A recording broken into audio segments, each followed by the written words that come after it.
وتلك الأيام نداولها بين الناس وليعلم الذين آمنوا ويتخذ منكم شهداء والله لا يحب الظالمين وليمحص الله الذين آمنوا ويمحق الكافرين صدق اللہ العظیم۔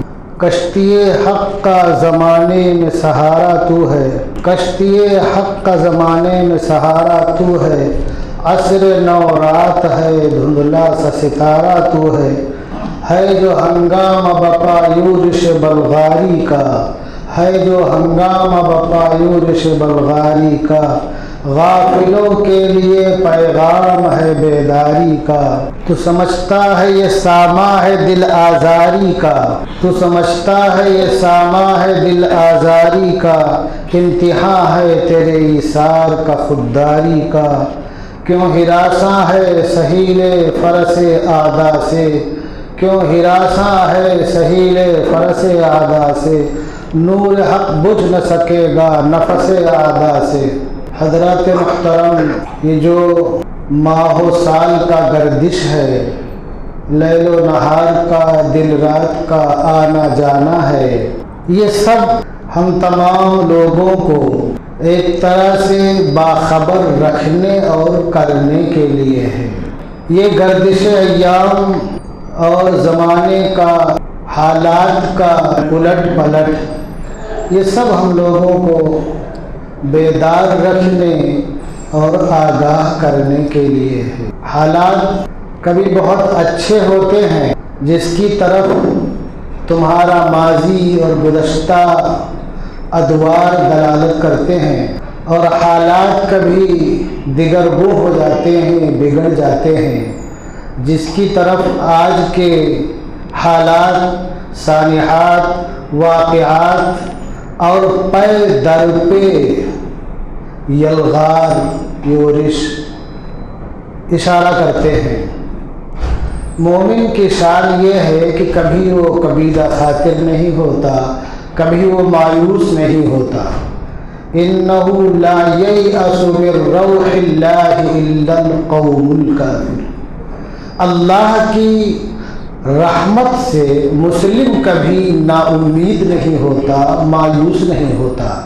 اگر حالات کبھی ہمارے مخالف ہو جا رہے تو ان حالات سے بھی مایوس نہیں ہوتا، انہیں حالات میں اچھے حالات کے راستے تلاش کرتا ہے، اور اللہ تبارک و تعالی اسے راستہ دے بھی دیتا ہے۔ اگر آپ تاریخ کا مطالعہ کریں گے، پہلے کے ادوار کا اور زمانے کا جائزہ لیں گے، تو آپ کو معلوم پڑے گا کہ کبھی کوئی قوم ذلت و رسوائی کی ایک گڑھے میں تھی، اور سال ہا سال تک وہ غلامی کی زندگی گزار رہی تھی، لیکن ایک وقت ایسا آیا کہ وہ قوم اپنے قائد اور رہبر کے ساتھ غلامی کی زندگی سے باہر آ گئی، لیکن اس کے مزاج میں سدھار نہیں آیا۔ اس کے لیے بھی کچھ سالوں تک اسے گھومنا پھرنا پڑا، پھر بعد میں اللہ تبارک و تعالیٰ نے اس قوم کو بہت نوازا۔ اب بنی اسرائیل کی تاریخ پڑھ لیجیے، ایسے ہی حالات کبھی اوپر ہوتے ہیں، کبھی نیچے ہوتے ہیں، کبھی نیچے ہوتے ہیں، کبھی اوپر ہوتے ہیں، لیکن مومن کبھی گھبراتا نہیں ہے۔ قرآن مقدس میں اللہ تبارک و تعالیٰ نے بہت ہی اچھے انداز سے ایک واقعہ کو نقل کیا۔ واقعہ کیا ہے؟ غزوہ بدر میں کلمہ گو مسلمانوں کو اللہ تبارک و تعالیٰ نے قلت تعداد، بہت کم تعداد میں تھے، اس کے باوجود اللہ تبارک و تعالیٰ نے مسلمانوں کو فتح دلائی، سب کامیاب ہوئے، بامراد ہوئے، اور مکہ کے جو بڑے بڑے نامی گرامی لوگ تھے وہ جہنم رسید ہو گئے، اور بہتیرے گرفتار ہوئے۔ لیکن کچھ ہی ایام کے بعد غزوہ احد میں اتفاق سے مسلمانوں کی شکست ہو گئی، اور تقریباً 70